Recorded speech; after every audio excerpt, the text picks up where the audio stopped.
Salamu alaikum jama'a, barkanmu da wannan lokaci da fatan muna cikin koshin lafiya. A jama'a ta na YouTube za ku ji ni gaba ɗaya kwana da yawa na yi shiru. To wasu abubuwa ne suka ɗan rike ni ko ce wasu abubuwa ne suka ɗan sha min gaba. Amma insha Allah zuwa nan da bayan sallah komai da komai zai yi successful, zai yi normal, zan ci gaba da kawo muku sababbin shirye-shirye kamar yadda na saba kawo muku. Sannan akwai comedies interview da kuke yawan tambaya ta, to insha Allah akwai sababbin comedy interview wanda su zo muku da sabon tsari da sabon salo.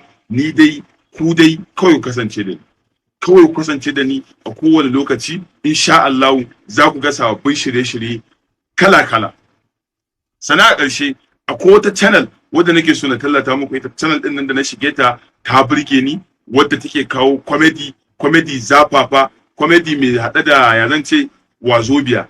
Akwai yan kudu akwai yan arewa, comedy ne wa'inda ake tsara su wa'inda za su ba ku dariya, su nishaɗantar da ku. Saboda haka ku je wannan channel din, ku danna masa subscribing, sannan ku danna alamar ƙararrawa. Insha Allah ba za a ji kunya ba.